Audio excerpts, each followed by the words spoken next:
welcome to my channel. This is Lily So New York. I'm Lizette, and I am here today to talk about what I've recently done in regards to toys.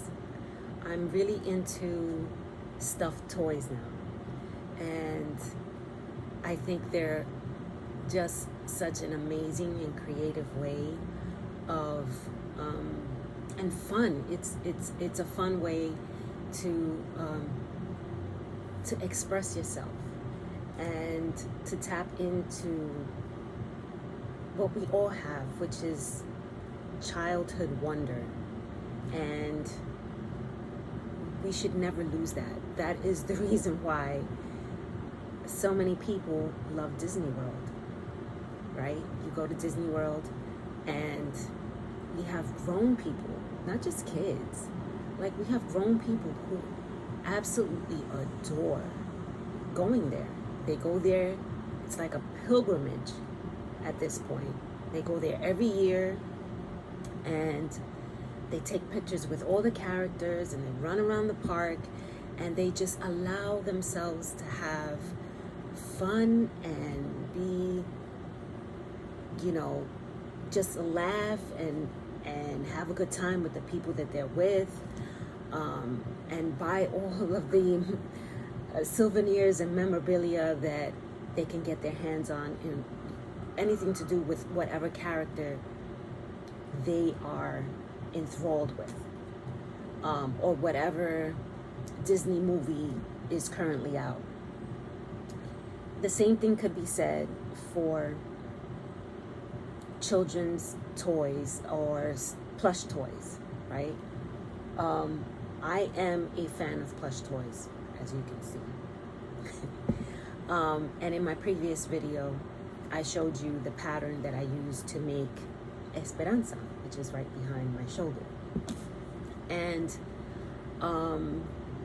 she's soft and she's cute, and it gives you a chance to just be creative with it. Make her face however you want to, her hair however you want to, make her outfit however you feel that you want it to look. And you can make it for yourself, you can make it for another adult, you can make it for a child. It doesn't matter. Plush toys are, for me, for everyone. When we're first dating, right, and we meet, someone that we're really in love with or attracted to, one of the first things we give, right, is a plush toy. And it says, I love you, and it has hearts and or whatever the case may be.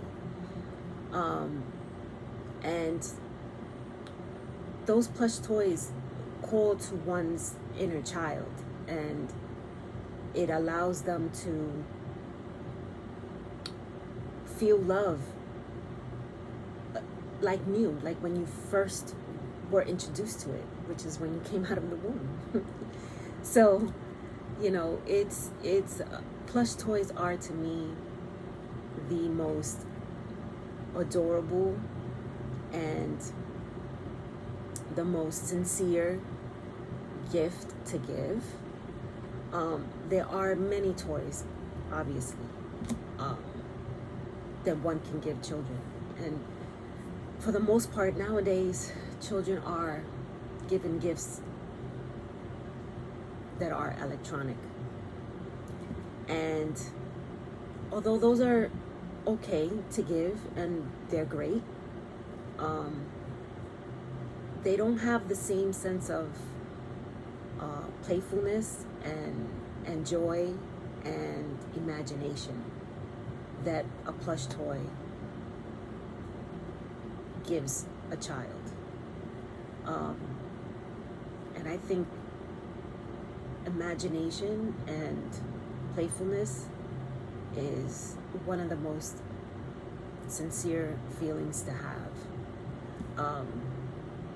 So I have gravitated towards making plush toys, and I came across on Facebook a group called Memory Bear, and they make bears. Um, the majority of them are made out of clothing that belonged to a departed loved one, and that tugged at my heartstrings. It really did. In 2022, I lost my mom, and I have some clothing of hers that I have yet to tell my children about. But my thought is, because that's their Nana, and she helped me raise them. And so she was a very big part of their life. And so I wanted to make something for them that they could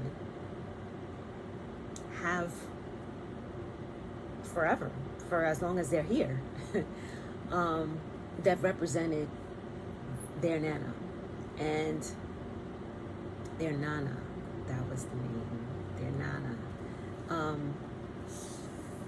So I went from doing that, which is, making the dolls. I really like the dolls. And I have finished my previous, I had a doll that I made, and she's from Alice Bear. And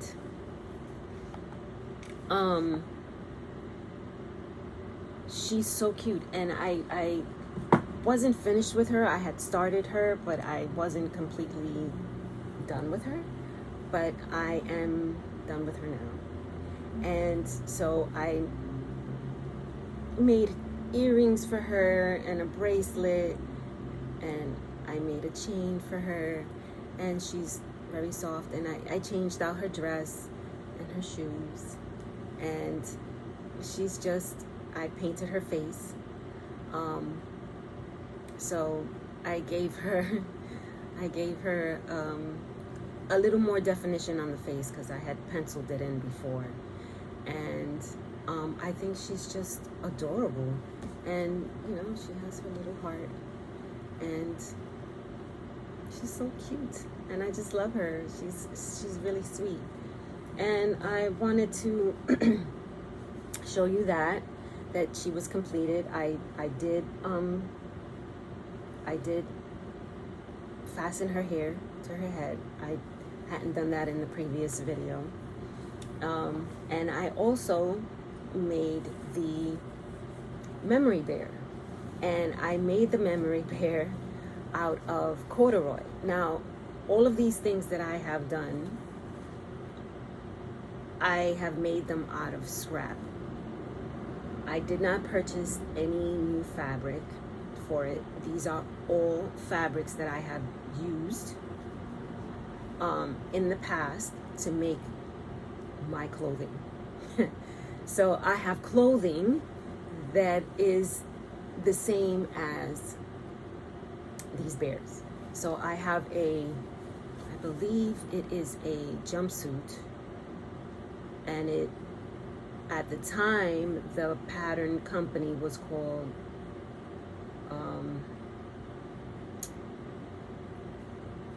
they're called now Closet Core, I believe. Again, sometimes my memory is not up to par, but I believe their name is Closet Core. And I made a jumpsuit, and this was years back. I still have the jumpsuit. It's corduroy, and so the fabric that was left over from cutting out the pattern is what I used to make this. And this fabric was from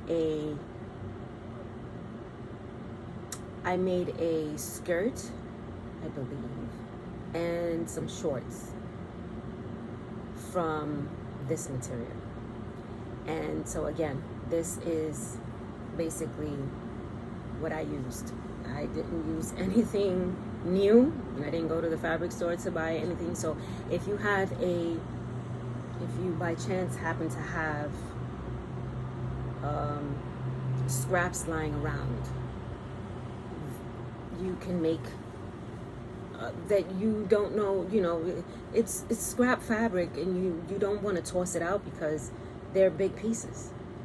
Normally, we would take those pieces to make the lining of a pocket, or to hem something, or to fix something up. But don't throw away your scraps. Like, we really need to be mindful of every item of clothing and fabric that we use. And as sewists, we should also be mindful of the footprint that the fashion industry leaves on the planet. And so we should be using up all the scraps as much as we possibly can. We should be throwing out very minimal fabric scraps. So the larger pieces, if you have larger pieces, you should, these are ideas for you to make something out of the scraps that you have from garments that you have already made for yourself. So again, I do not purchase new fabric unless I desire to, which I have a lot of fabric in bins that that I've had for years now, and I sincerely don't need to be purchasing any additional fabric. But when I do, I use it mostly for a garment for myself, and then whatever scraps I have, I try to find things to make in order to use them up. Like the book covers that I made, and the toys, things of that nature. So if you have, scraps lying around that are not big enough to make a garment, there's doll clothes, which is another thing that I love to do, and that's what I used. I used scraps of fabric to make my 18-inch doll clothes. I make plush toys and book covers. So you can make purses and totes. There's all kinds of things that you can do to eliminate the amount of scraps that you have. And they give you projects to do in between the projects to make your garments. Sometimes I get burnt out from from making clothes for myself, and I want more creative things to do with my fabric that can be gifts for other people, to give away. Like the memory bears, I think, is a wonderful idea. For the majority of us, we've all, experienced losing a loved one. And if there is an item of clothing that you have stuck in a closet somewhere that you don't see on a regular basis, but it's there, and you don't want to get rid of it because it belonged to someone that you hold dear to your heart, just make a bear. And you can see the bear in your space all the time, and that person's memory is always with you. I think that is just absolutely genius. So I made this bear. Clearly it's not out of my mother's clothing, but I am thinking of making something out of my mother's clothing for my children for this Christmas. Um, just because I really want them to know that she is always present with them, and that she's nothing but a thought away, a prayer away, and and it also brings me into the mix, right? Because I'm the one who made it. So they get their mother and their grandmother all in one gift. So I think that would be a wonderful idea if you're thinking of, what to get someone, or if someone has passed recently and you want to bring some form of comfort and healing to someone. This is a wonderful idea. I used the corduroy, I used the leopard print. His name is Leo. And I use buttons because, again, like I said, I don't have the means right now to get the eyes and the nose, but I sewed the nose, I made the nose out of thread, and I used buttons to make his eyes. And as soon as I do have the ability to get the safety eyes, I will switch it out, or I can switch it out, or I could just leave it as it is and do another one. No big deal. These bears are, I just love them. I think that they are a wonderful idea, and you can do them in so many ways.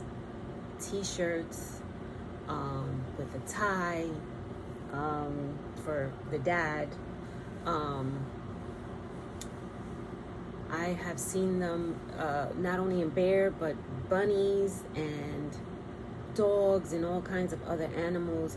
And there's so many different fabrics that you can use, and so many ways that you can switch out like the areas, because each part of this is a different section. So each piece can be a different color. You can make it for a baby, you can make it for an adult, you can make it for a child. Who doesn't like themselves a good bear? Like, come on. And then there's, my girl here, Marisol.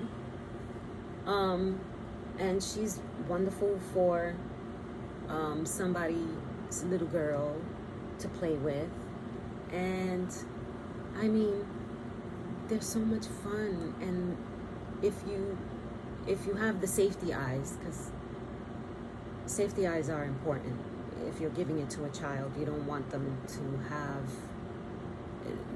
if they're not safety buttons for the eyes, they can pop off and it could be a choking hazard. So this is why I like the painting process, or the safety eyes.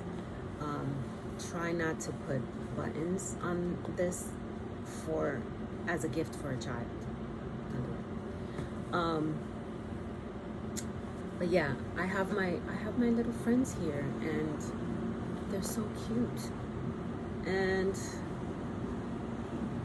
that's something that I wanted to come on here and share with you. And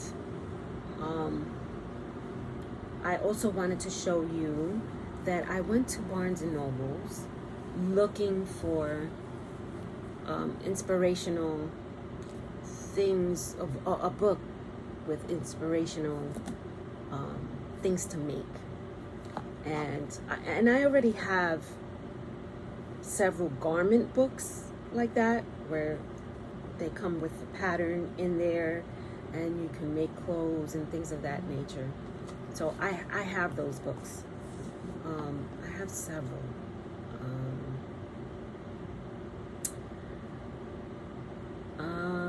Yeah, I have several of them. I try to keep everybody in the sewing community employed, and and I give them my support constantly. Like, if somebody puts something out there, Lizette is buying it, Lizette is supporting, Lizette is always doing. So, you know, I always try to help people out in that way, because it's important to me, you know. We're all doing what we love, we're passionate about it, and they always say that if you're doing something that you love, you're not really ever working. It's not really work, because you're passionate and you enjoy it. So, you know, I try to support people in that way so that they can continue to do what they love. So that is my whole thing. I buy books, and I buy t-shirts and tote bags, and I buy buttons and things from other people in the community in order to keep people's lights on.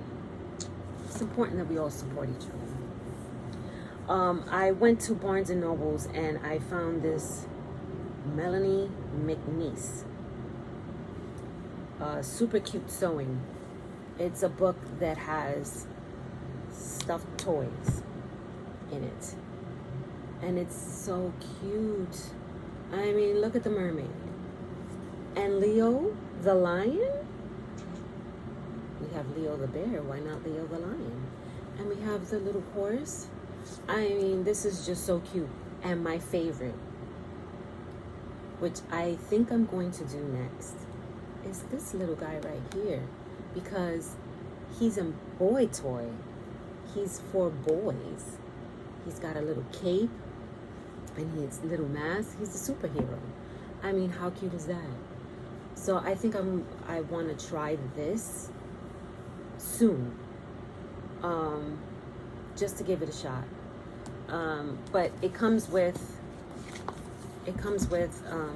clearly, you know, directions on how to make it, and it shows you how to put it together. And then in the back, I believe it has the pattern pieces so that you can trace it and make it yourself. And I thought it was so cute, and I was so happy about it. And so I have more plush toys to do. So hopefully in the near future, I will show you some of my projects that will come from this book. Some of the books that I have, the first one that I purchased was Tilly and the Buttons, and it's the stretch. So this is the book, the first book that I purchased that has, you know, the garment and the inside, and she shows you how to make it. And then in the back, there's a little flap that has the pattern in it. This was the first pattern book that I purchased, and it's for stretch fabric, so knits, because knits are, if you're not careful, it can be tricky to sew knits. You have to have the right needle. You have to have, in my opinion, the right needle. You have to have the right walking foot. You need a walking foot. Sometimes, you know, I don't know, depending on the fabric, it gets caught in the feed dogs, and yeah, it could become very messy very quickly, and we just don't want that. The second one that I was given, this was a Christmas gift from my daughter, was Gertie Sews Jiffy Dresses. And so this is Gertie's book, and she also has where the pattern is in the book. There's a flap with the patterns in it. And she has pictures of the garments and different ways that you can style it. I absolutely adore her dresses. They're very cute, as you can see. And they're flattering on women because, you know, not everything has to be skin tight. And then the last one that I purchased, which was also a Christmas gift from this past Christmas, was, you know, everybody's homegirl, Mimi G. I mean, because who in the sewing community don't know about this girl here? She's the reason why I started sewing, okay? So then we have this book, which has, I don't know, 100 or so ways to style these garments, and the garments again are, the pattern is in here. So I love me a book that has sewing patterns in it. I gravitate towards it very quickly. Those are some of the books that I have. Among others, I have magazines and other books.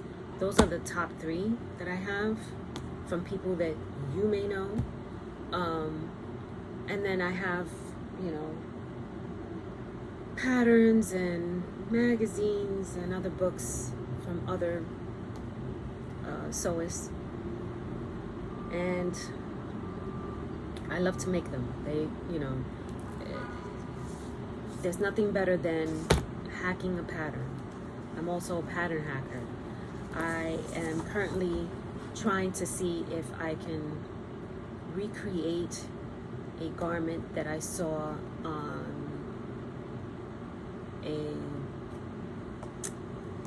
online, one of these Shein, which I've never purchased anything from. Oh no. Yeah, we don't do that.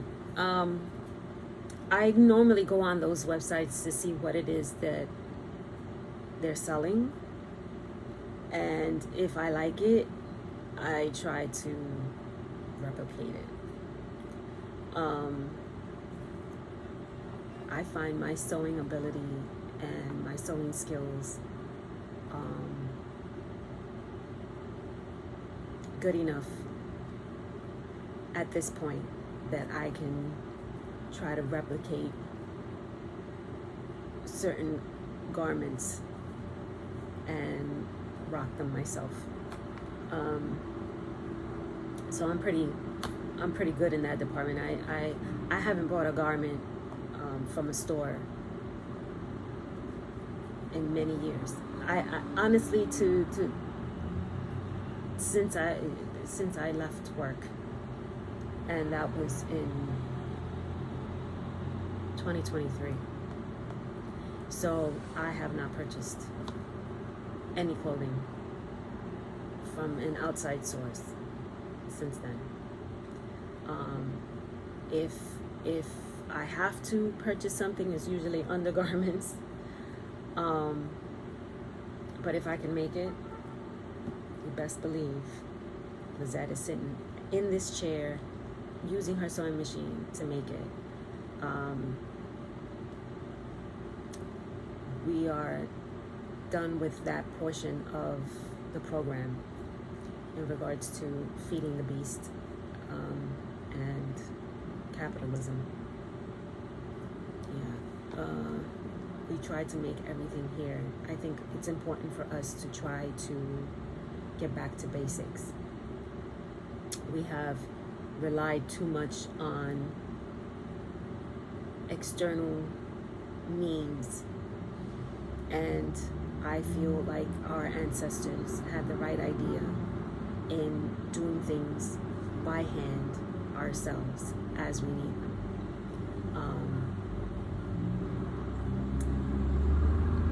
And it's important to try to make your own clothes and try to eat as pure as possible, eat at home, make things from scratch. It's important that we try to go back to the way certain things were, in the sense of, you know, we rely on too many things like Amazon and the fashion industry, and we make all of these individuals absolutely so important. It has gotten to the point where we have made billionaires, and they have completely turned around and gutted us. We are their meal ticket. They need us, we don't need them.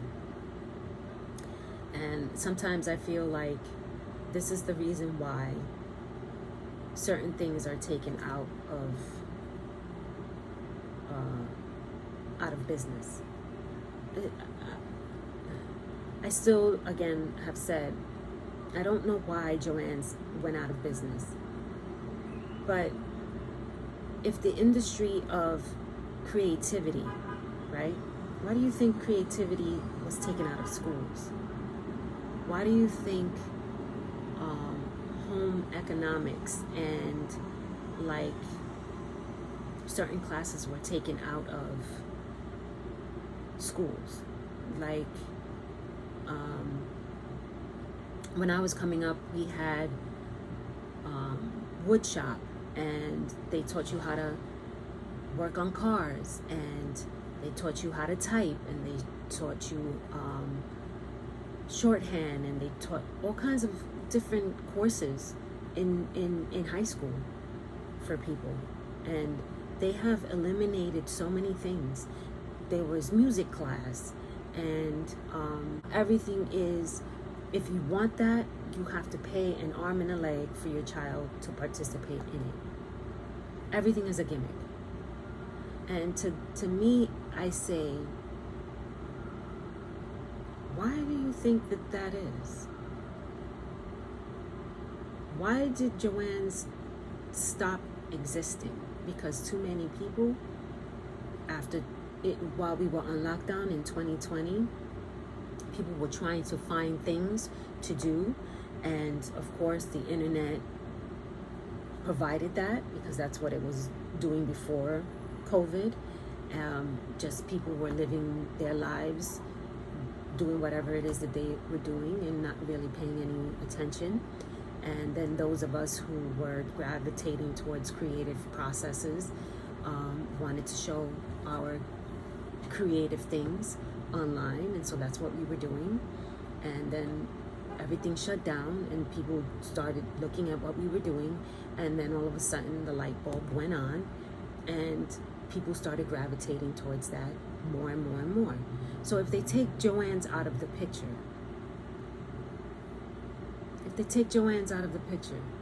where does that leave us? Right? We don't have anything anymore. So now we have to find other means. So that's their way of trying to keep things in control in regards to, oh, we don't want too many people making clothes for themselves. We want people to continue to buy all of these rags that they provide us with in these stores from sweatshops from other companies in other countries. If you look at the industry, the fashion industry, the fast fashion industry, it's billions of dollars all around the world. India, Indonesia, China, all these places provide a lot of these clothing that we wear. There's, 1,000,001 places that create all of these clothes that show up all around the world. So if Joann starts taking off and everybody's making their own clothing, then what do we need them for? Right? There's that. So we have to be mindful. You know, there's a bigger picture to everything. You know, we're upset because Joann's went out of business. And the potential for the big four to disappear is there as well. They're going to try to make it inaccessible for us at some point. But don't let it. Keep it going. Do what you love and don't let anybody tell you different. Alright guys, in closing, thank you for staying this far in the video. I just wanted to wish everyone a blessed and joyful week, and try to do something kind and nice for someone else. It'll bring that person joy, but it'll also bring you joy. And there's no better way or better thing to do than to help somebody out with kindness. And if you can't do anything nice, then just smile.